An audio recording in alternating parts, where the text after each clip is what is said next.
everyone, it's Jessie from b.a.r.e Flower Farm. Today is September 16th. It is a beautiful Saturday, and the next couple of weeks are all about getting this field prepped for next year and just resetting.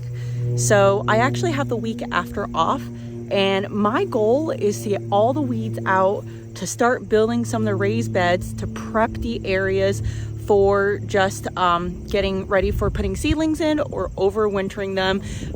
When the fall comes and we have a lot of leaves, I could put them as leaf mulch and get them covered, and then over this winter through spring they will break down. So let me show you what a weedy mess it looks like right now, the progress we've made, and I'm going to talk high level about the plan that I have for this space. I had originally intended to use a drone. My parents have a drone, but I haven't figured out how to use it yet. So you're getting a more eye level view of the field. And so this, for those of you who are new to my channel, is a 40 by 90 foot enclosed space with very generous walkways that now have weeds encroaching in a perimeter with grass that I have to mow. And sometimes the weeds in the grass start pushing in. And realistically, for me this year, once I went back to work after mat leave, this became very, very unmanageable with the amount of weeds that I had. And this is significantly more weeds than I had last year for whatever reason. But I find myself probably spending more time out here weeding than growing and harvesting by a factor of 3 to 1. So basically, I am spending all my time weeding is the point. Now, this part of the field, I feel like I've gotten more or less under control. Obviously, this part, there's still some hot spots that I need to fix. But for the most part, the weeds are under control. I have the pathways wood chipped. And you can tell this used to be a growing row. I've now just completely converted it to walk space area.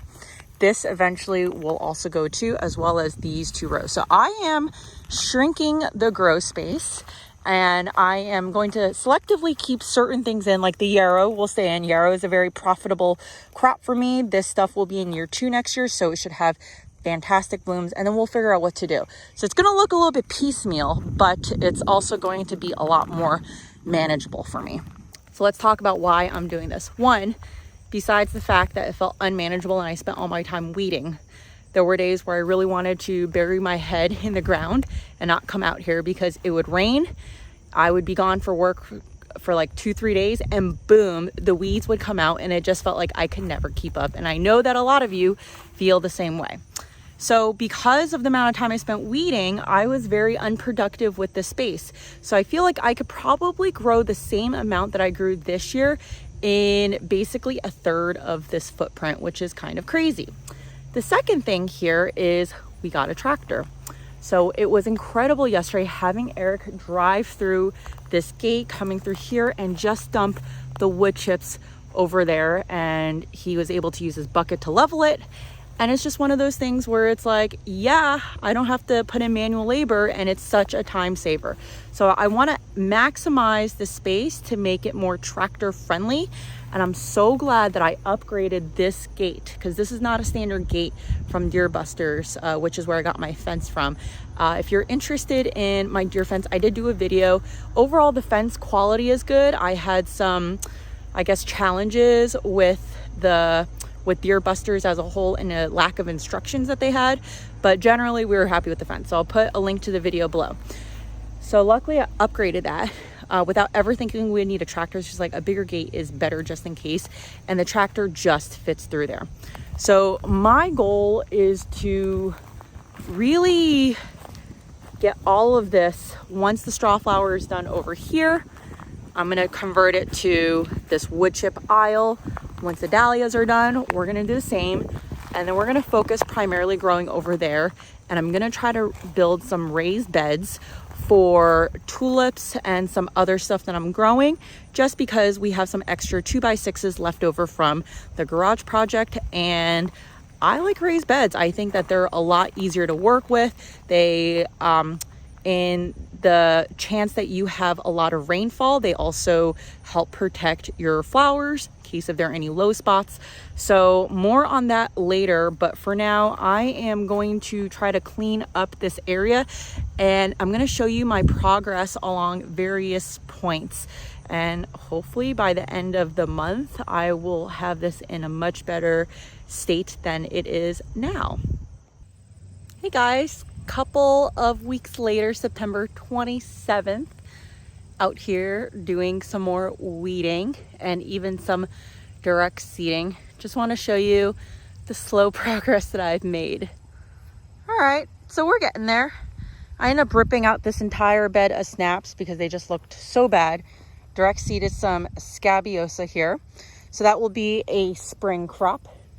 What I'm now doing is I'm realizing that I might be able to build some raised beds, but not as many as I'd like. I need to start getting some ranunculus in if I want to overwinter. So this patch, I'm going to keep it as what I call the celosia patch. And I'm actually, even though I reluctantly don't really want to grow a lot of rudbeckia, I'm going to try one more time. This stuff has already gone to seed. I have a couple of really small plants here that never fully got established. I'm going to weed this all out and allow the plants to re-self-seed and see what happens. There are a couple of really cool rudbeckia, like this double layered one over here. So I want to see if I can potentially get a better crop next year, especially if I'm on top of the thrip situation. I'm going to do some beneficial nematode drenches earlier in the season. So I'm going to just let all of this go to seed. And these are perfect colors that I like to grow. I mean, you know, I didn't mean to grow celosia this year, but even with this celosia, I've sold like over like $120 worth just at the co-op alone. I use these in mixed bouquets. There's just so many stems coming off of these that I think this is a worthwhile investment to even have like a small bed over here. So the plan is to work smarter, not harder. So the harder part is I'm going to weed it all, and the work smarter part is I'm going to let stuff self-seed. So that's the progress right now. My goal is to de-weed this entire area and de-weed this area by the end of the weekend. I am off. Today is Wednesday, so I just came back from market. I'm also off Friday, and of course we have the weekend, but the baby doesn't have daycare then, so I'm more limited on the weekends. But yeah, I'm hoping to get all of this done and get some ranunculus in. It is now October 15th, a full, like close to a month later than my last video. I did not get everything that I wanted to get done by the end of that weekend. Life happened, and of course it just continued raining every single weekend in the past like 4 weeks. So I feel really bad for the farms around here because they really do rely on this time of year to make a lot of income from like hay rides, maize rides, all that stuff. But today is a beautiful Sunday, so I got out and I want to show you the progress that I finally made. So cleared out this part, already direct seeded some scabiosa a couple of weeks ago, and you can see they're coming in. So this is the normal annual scabiosa. I will thin them out in the early spring, so see how they do when they overwinter. Direct sowed some bachelor buttons here. Funny because I never thought I'd be growing bachelor's buttons, but these are some like really unique pink white ones that I think would do really well with florists. Cleared this bed, which was just a garlic bed. There's some LA hybrids that are perennializing. I might actually dig up these bulbs and put them somewhere else. This was my thrips infested feverfew before, got overtaken by weeds. And so what that means is that these 3 beds were really, really unproductive. Like, not only did they really not generate any income for me. I mean, this one's a different story. We grew garlic there, so that's for our personal use, so there's value in that. But really, like, for the other 2, didn't get any crops out of them, and then they were just completely overtaken by weeds, so extra manual effort to get rid of those weeds. And that's like when you think about it, just I could definitely just grow in this space over here and be able to produce so much by just focusing on a much smaller space that is manageable. So it's almost like I spent extra effort on having more space and really getting nothing out of that space. So this feels like a huge milestone for me. Now, what I also did get a chance to do was start putting up these think these are 2x6s. That was also left over from our garage pole barn project. And so I'm not overcomplicating things. There's a bit of rebar here. I'm just putting it in between the rebar, putting some cardboard down, and then gonna fill it and then close it off, and then that's gonna be like a raised bed. So I'm gonna basically clear out this space over here with the Lisianthus, put wood chips over it, and then create another raised bed over here. And over time, what I wanna do is I wanna be able to get the tractor in. So for a space like this, I might actually just plant our garlic and then turn it over for flowers in the spring. But I will be growing my no-dig tulips up there and building similar raised beds because I can actually get the tractor in and basically dump the compost on top, and it really reduces a lot of the manual effort.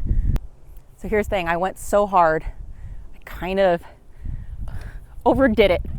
This hoe is a little bit slanted, so it's not maneuvering the way it should, but it still works. So just one of those things I didn't think I could do with a hoe, but this thing has been awesome for weeding. Obviously you can use this in the beginning of the season when you're direct seeding and trying to weed in between your rows, but if you're also indiscriminately taking out weeds, this is really good to make sure you get out the roots on the bottom, where sometimes hand pulling just takes a lot longer and more effort.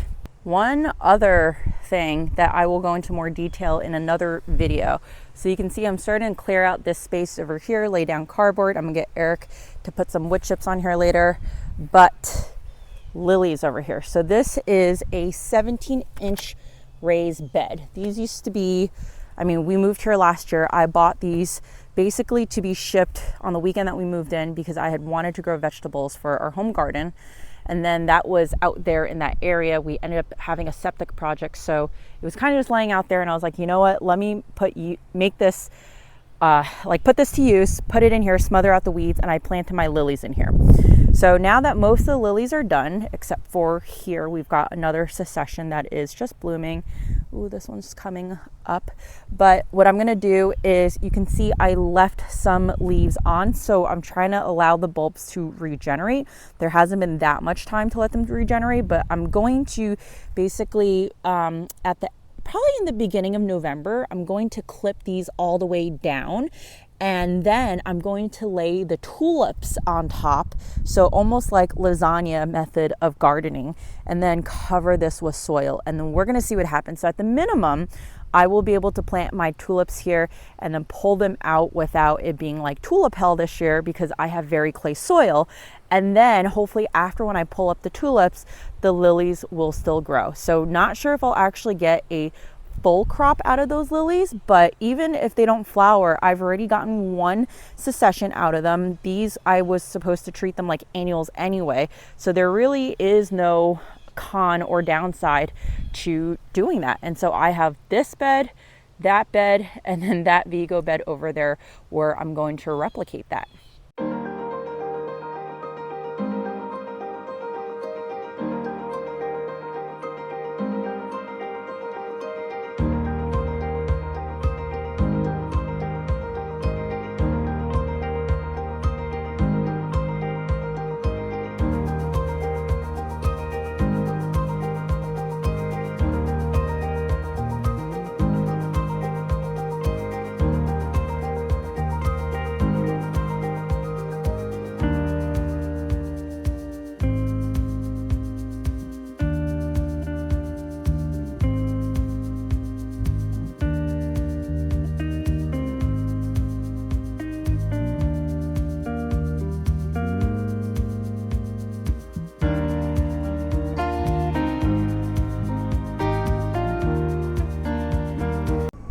First layer done. This is just regular topsoil. Even then, there's still some good earthworms in here, and we're gonna top it off with some compost that our neighbor makes with his chicken bedding. But man, let me tell you, getting that wheelbarrow in here, 2 full wheelbarrows, is a lot of weight, and it's actually making me reconsider if I should move those Vigo beds to be a little closer for the no-dig tulips.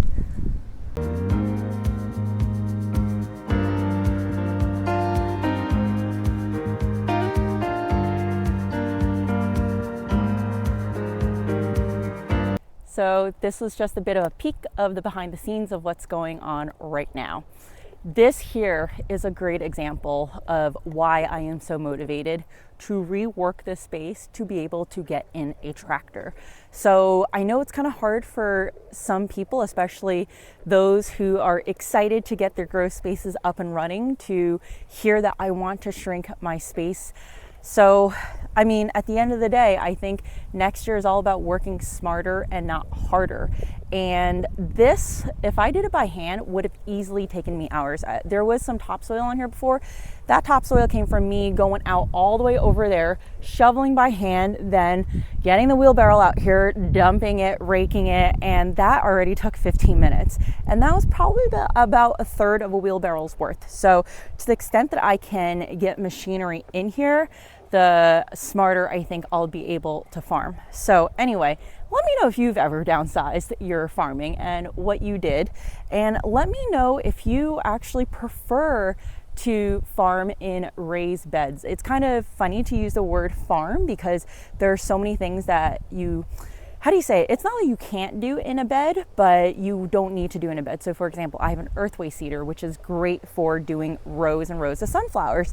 I'm still gonna have some rows, but with a bed, I don't know necessarily if I'm gonna need an earthway seeder. I just think that it's a lot more manageable for someone who has a smaller space and a part-time job and believes in no-till, because obviously you're not gonna be able to get a tiller into something like this. So this is a long-term investment in both time and effort. So anyway, hope this video was helpful for you, encouraging for people who are in a similar situation as me, and I will see you in the next video.